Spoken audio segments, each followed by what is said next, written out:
दोस्तों सारी खबर पाने के लिए चैनल को सब्सक्राइब करें और उसके बाद ऑल नोटिफिकेशन पर क्लिक ज़रूर करें।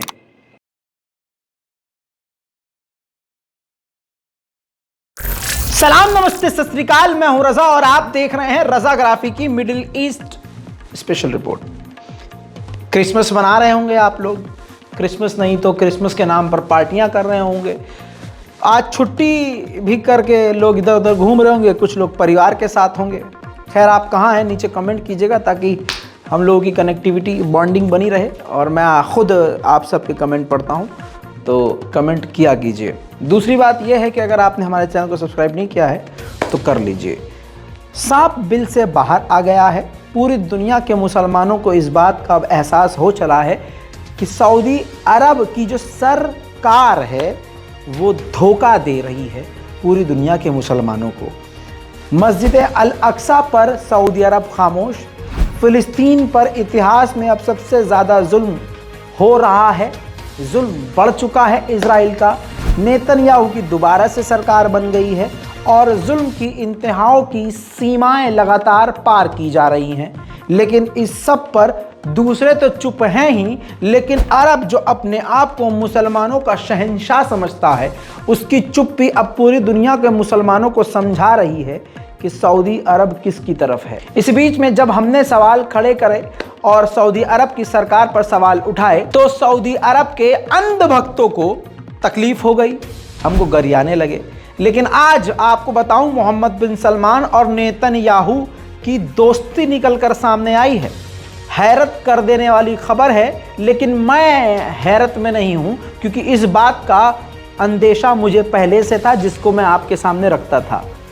इजराइल की सबसे बड़ी न्यूज़ एजेंसी यदियोत एहरानोत ने अपने अखबार में साफ लिख दिया है कि मोहम्मद बिन सलमान और नेतन्याहू पिछले 1 साल से कनेक्टेड हैं और एक दूसरे से बातचीत कर रहे हैं। अब आप समझिए कि नेतन्याहू की कोशिश ये है कि इजराइल और सऊदी अरब के बीच जो है डील हो जाए, अब्राहम डील में सऊदी अरब शामिल हो जाए और नॉर्मलाइजेशन हो जाए। इस खबर को सुनने के बाद आप सोच रहे होंगे कि नहीं, सऊदी अरब तो नहीं करेगा भाई। सऊदी अरब की डिमांड होगी कि भाई हम इजराइल के साथ नॉर्मलाइजेशन तभी करेंगे जब आप फिलिस्तीनियों को उनका हक दोगे, उनके ऊपर हो रहे जुल्म को बंद करोगे, उनको रिहा करोगे और 2 स्टेट सॉल्यूशन के बारे में सोचोगे। लेकिन नहीं, मोहम्मद बिन सलमान की शर्त कुछ और है।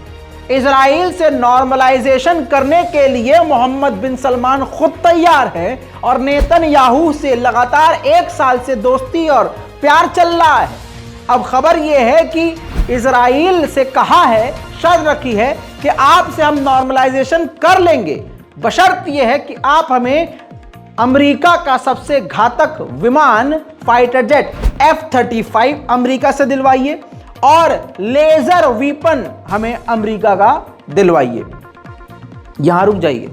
आपको लग रहा होगा सिर्फ बातचीत बता रहा हूं आपको, नहीं, बल्कि नेतन्याहू इस बारे में बाइडेन सरकार से बातचीत भी कर रहे हैं कि आप सऊदी अरब को ये जो मांग रहा है वो दे दीजिए, इससे आपके भी रिश्ते ठीक हो जाएंगे और हमारे साथ नॉर्मलाइजेशन हो जाएगा और इजराइल पूरी दुनिया के द्वारा मान्यता प्राप्त हो जाएगा। तो दोस्तों, ये है मोहम्मद बिन सलमान की हकीकत। वहीं मेरे दोस्तों, जैसे भारत में बहुसंख्यक समाज और भारत की भारतीय जनता पार्टी इतिहास बदल रही है, अपने गंदे इतिहास में से अपने गंदे बैकग्राउंड को मिटाकर अपने माफी वीरों को वीर बताने में लगी हुई है, नेतन्याहू और बेंजीवीर ने ठीक ऐसा ही कदम उठाया है। दोनों ने मिलकर फैसला किया है क्योंकि सारी दुनिया जानती है कि ऑक्यूपाइड इजराइल है, फिलिस्तीन की सरजमीन पर कब्जा करके खुद को उसने बसाया है। अब इतिहास यही है और यहूदी भी अपनी किताबों में यही पढ़ते हैं कि हम लोग इस जगह पर आए, हमने फिलिस्तीनियों की ज़मीन को हथियाया और फिर उस पर हमारे बाप दादाओं ने कब्ज़ा किया और आज हम दुनिया के सबसे ताकतवर महाशक्तिशाली इंसान बन गए हैं, शक्तिशाली देश बन गए हैं। ऐसा इतिहास यहूदी भी अपने बारे में पढ़ते हैं। तो नेतन्याहू और बेंजीवीर ने मिलकर फैसला किया है कि हम ऐसे टीचर्स और प्रोफेसर्स को स्कूल और कॉलेजेस में अपॉइंट नहीं करेंगे जो इजराइल पर कब्जा बताते हैं और इजराइल को कहते हैं कि इसने फिलिस्तीन पर कब्जा किया। वहीं दोस्तों, नेतन्याहू ने जब सरकार बना ली है तो अमेरिका के विदेश मंत्री ने वीडियो के जरिए, कॉन्फ्रेंस के जरिए मुबारकबाद पेश करी है, लेकिन उसमें उन्होंने एक अहम बात भी कह दी। अमेरिका को डर है कि नेतन्याहू अब बड़ा कांड कर सकता है, तो अमेरिका ने भी इस वीडियो के अंदर जो आप देखेंगे साफ कहा है कि फिलिस्तीनियों के ह्यूमन राइट का, मानव अधिकारों का ध्यान रखे। यानी कह दिया है कि इतना कांड मत कर देना कि हम भी ना संभाल पाएं। I want to extend congratulations to Prime Minister Netanyahu on announcing the formation of a new government. The Knesset still has to approve it, as you know, before it can be formally sworn in. But we look forward to working with Israel to advance both the interests and the values that have been long been at the heart. मैं अपनी फिलिस्तीन की report बताते हुए आपको कई ऐसी खबरें बता देता हूं जो आप तक नहीं पहुंचती। ऐसी एक खबर थी कि फिलिस्तीन में एक फिलिस्तीनी फुटबॉलर को इजराइल ने कत्ल कर दिया, जिसके बाद फिलिस्तीन अथॉरिटी के प्राइम मिनिस्टर ने फीफा वर्ल्ड कप ऑर्गेनाइजर से कहा है कि आप इसकी निंदा करिए, इसकी आलोचना करिए जो इजराइल ने किया है। मेरे दोस्तों, जैसा आप देख रहे हैं कि भारत में ईसाइयों के कत्लेआम की तैयारियां हो रही हैं और जैसे मुसलमानों को मारा पीटा जा रहा था, आज भारत में ईसाइयों के गिरजाघरों, सांता क्लॉज और चर्च हॉल के अंदर भी हमला शुरू हो गया है। ऐसे ही फिलिस्तीन में इजराइल फिलिस्तीन में रहने वाले ईसाइयों पर भी हमला करते हैं। अब आप देखिए कि फिलिस्तीन अथॉरिटी के प्रेसिडेंट महमूद अब्बास ने कह दिया है कि हम बर्दाश्त नहीं करेंगे कि फिलिस्तीन में रहने वाले ईसाइयों पर यहूदी जुल्म करें। वहीं दोस्तों, आपको एक नई जानकारी दे रहा हूं जो मुझे भी नहीं मिली थी, आज ताज़ा इस पर रिसर्च करी है। आपको बताऊं, ईरान का इतना खौफ अमेरिका को है। मैं ईरान की तारीफ नहीं कर रहा हूं, हकीकत बता रहा हूं, गूगल भी कर सकते हैं और इजराइल की ही रिपोर्ट आपको दिखाऊंगा अभी चंद लम्हों में। अमेरिका को इतना खौफ है ईरान का कि ईरान से लड़ने के लिए, ईरान पर नज़र रखने के लिए दुनिया के सबसे शक्तिशाली देश अमेरिका ने एक अलग मिलिट्री फोर्स बना रखी है, इंटेलिजेंस बना रखी है और ये पूरे गल्फ में और यूरोप में ईरान के खिलाफ फैले हुए हैं और लगातार काम कर रहे हैं। CENTCOM ये ग्रुप है, ये नाम है, शॉर्टकट आपकी स्क्रीन पर देखिए। यह है इजराइल की ही जेरूशलम की पोस्ट, जिसमें इसी सेंटकॉम ग्रुप ने, जो अमेरिका की स्पेशल फोर्स है ईरान के खिलाफ, इसके हेड ने कह दिया है कि ईरान के ड्रोन इस क्षेत्र के लिए, यानी पूरे क्षेत्र के लिए खतरा है। और अगर अमेरिका और इजराइल कहें कि ईरान के ड्रोन से खतरा है, तो आप ये समझिए कि ईरान की ताकत कितनी खतरनाक है कि सुपर पावर कह रहा है कि भैया हमको डर लग रहा है। अब आपको ईरान की एक जानकारी दे दूं, पहले एक छोटी सी नॉलेज जो अच्छी है।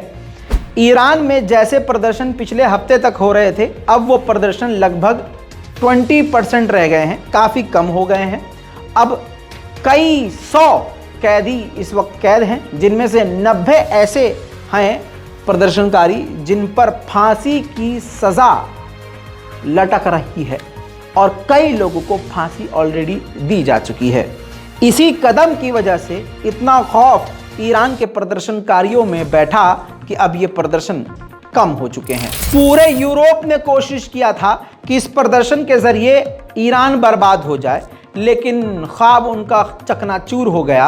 अब जर्मनी ने आखिरकार क्या किया? जर्मनी ने ईरान के साथ जो छोटे मोटे ट्रेड करना शुरू किए थे वो सस्पेंड कर दिए हैं और आगे आने वाले जो प्रोजेक्ट्स ईरान के साथ मिलकर करना चाहता था उसको भी कैंसिल कर दिया है।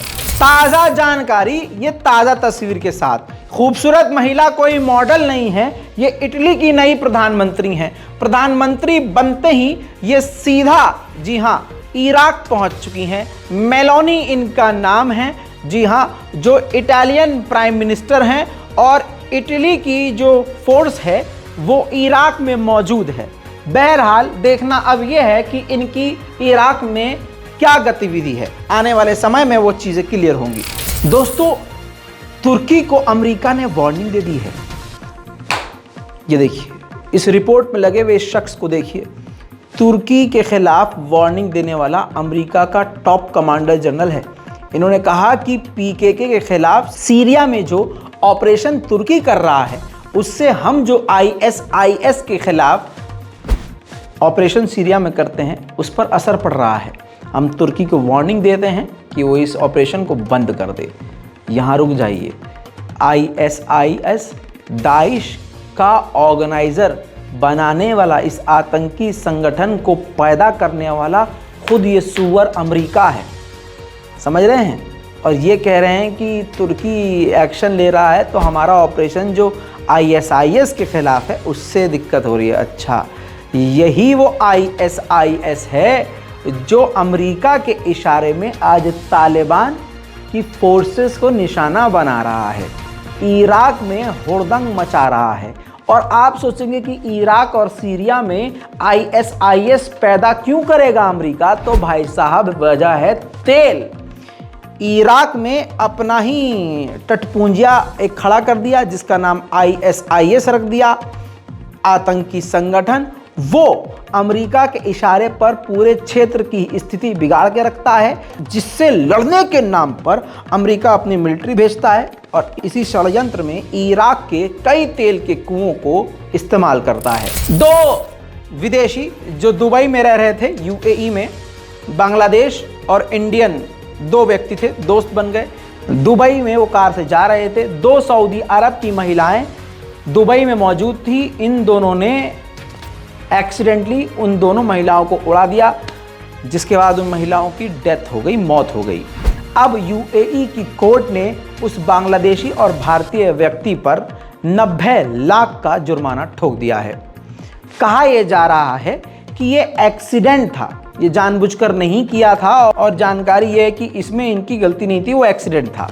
बहरहाल एक्सीडेंटल क्रैश में ही 90 लाख का जुर्माना ठोक दिया गया है। इस मिडिल ईस्ट रिपोर्ट में भाई साहब अभी तक के लिए इतना ही। इस पूरी रिपोर्ट पर अपनी राय कमेंट में ज़रूर लिखिए, रिपोर्ट को शेयर कीजिए। जय हिंद।